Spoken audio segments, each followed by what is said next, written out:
Dead Prez on this study your flow, took lines from hip hop and flipped it and used it for his single Over.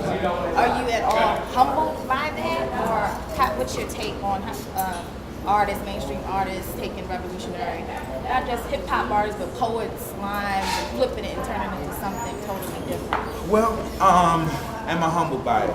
I'm humbled by life itself. I'm humbled by the people. I work for the people, and the streets is my office. Drake is just one of the members of our community. He's one of us. Regardless of how popular his songs become on mainstream boulevard radio or whatever, he is a child of our community. 1-1. We live. 1-1. Amen. Oh, he right there. I'm gonna send him a signal, so he wanna come check it. They up here. So he, Drake was about 10 years old when hip hop came out. When this song, Bigger Than Hip Hop, came out. Let's be serious about it. Maybe 11. You understand? I'm gonna plug this computer up, and then I'm gonna run a couple records real quick, and then we'll. So when he was coming up, I'm humbled by the fact that regardless of how much the mainstream wanted to keep the messages that Dead Prez put out of the mainstream and out of people's ears, they were able to reach through to in little places like Toronto or big places like Toronto into little communities and affect the future rappers of the world. So that's what I'm humbled by in the process more and more. The only reason why we addressed that on the song is not because of I feel like any disrespect or I feel any way about that. I just feel like he gave us grounds to be able to stay relevant in this day and time and talk to an audience that he's cultivated, and I'm thankful for that. Did he at all acknowledge Dead Prez as an inspiration? Well, to your knowledge, if you check some of the media outlets, I was able to see him talk about Dead Prez on MTV. He talked about that in particular. I'm not quite sure how familiar he is with Dead Prez, but he did say the song came from Dead Prez. He did say that. I'm not quite sure if he knows any other Dead Prez songs, or if he knows even who we are separately as M1 or my partner Stickman. But there was an acknowledgement there, and that's what it was. Yeah. What is the state of hip hop today, you think? That's a tough one, sis. You're gonna come with the Barack Obama question. The state of hip hop today. The state of hip hop is a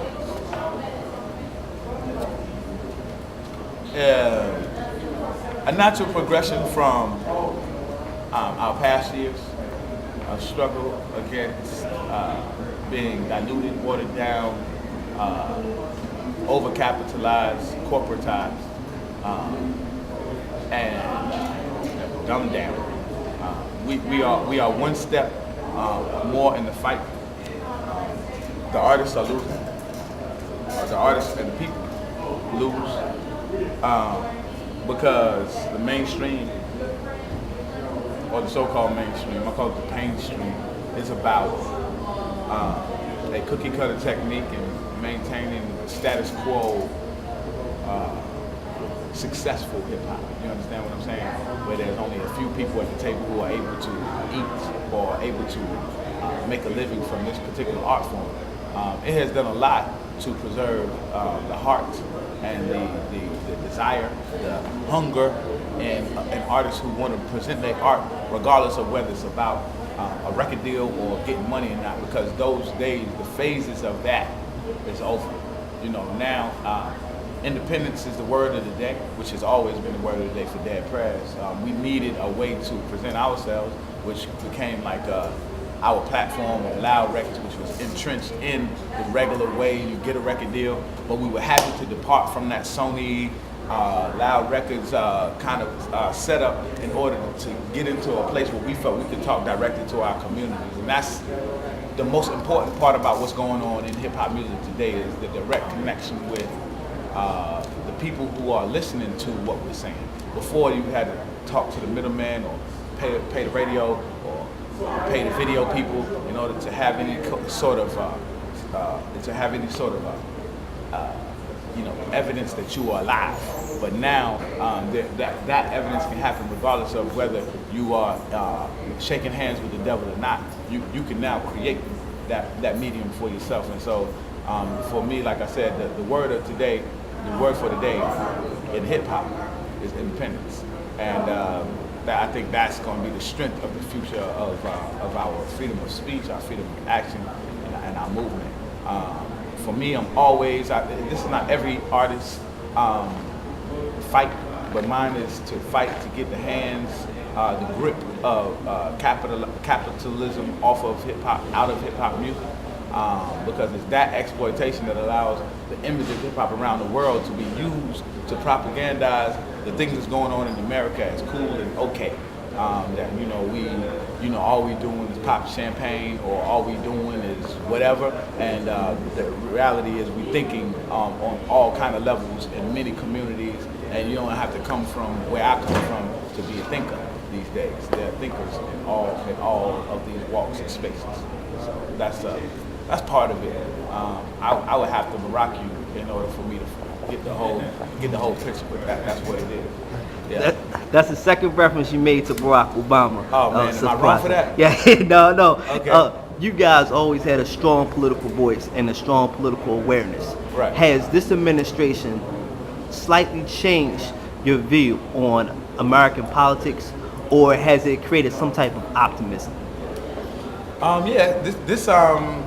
The selection of the African leadership for imperialism in the name of Barack Obama, because that's exactly what it was. It was a selection to lead, to prop up and continue the reign of imperialism in the world. That's what the struggle was. That's what he's there to do, is to maintain the power that imperialism has put in place for the last 600 years. Has that changed my view? Yes, it has.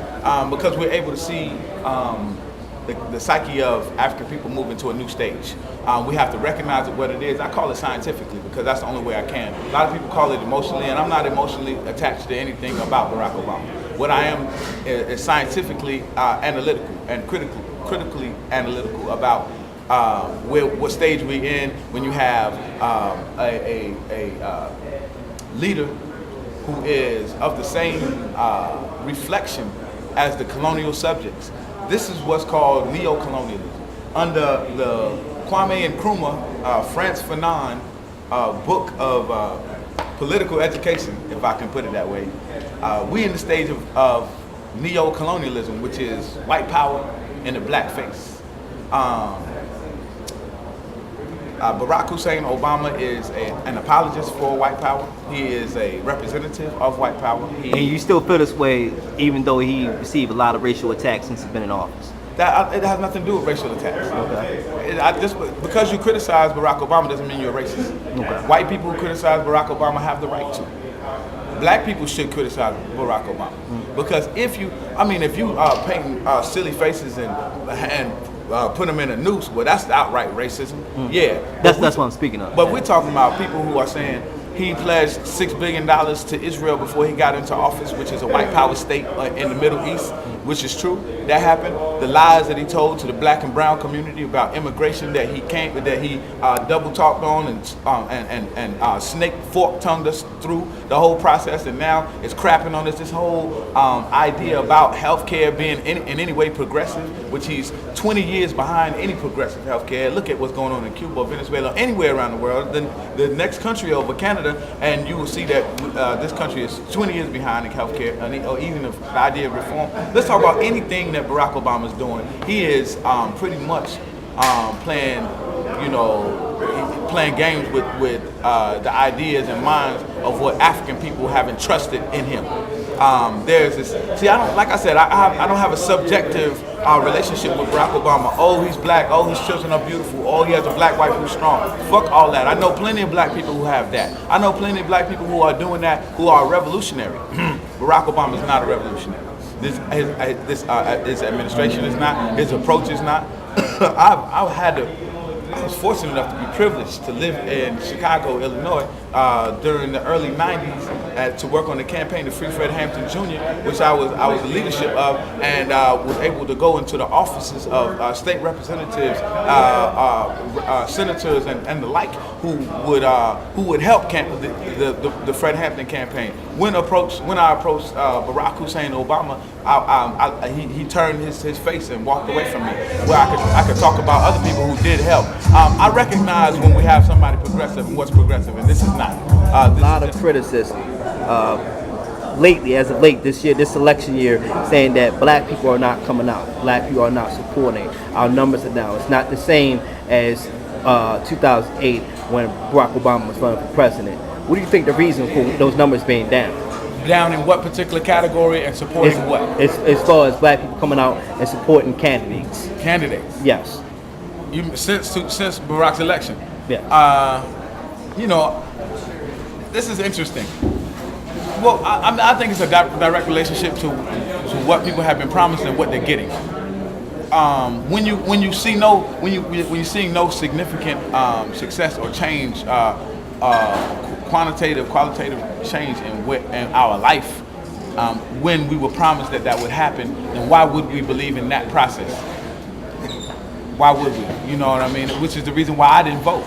Even though I supported Cynthia McKinney and Rosa Clemente, definitely over Barack Obama. Come on, their agenda is clear. At least I know Cynthia McKinney was in Congress talking about COINTELPRO, talking about who shot Tupac Shakur. At least I know she was doing that. At least I know Rosa Clemente. We've been together in Cuba. We've been together in Venezuela. We've been on the front line talking about things. I don't support the Green Party, but I gotta at least support what you're talking about that you're doing and where you're putting your support behind. If you made all these promises and then we don't see any particular real follow through, then I can understand why apathy towards the vote would be low. But my idea is that we don't have to vote in order to exercise our power. There's the use of our dollar and where our dollars go. There's our attendance and our support and participation in certain programs that, i.e.,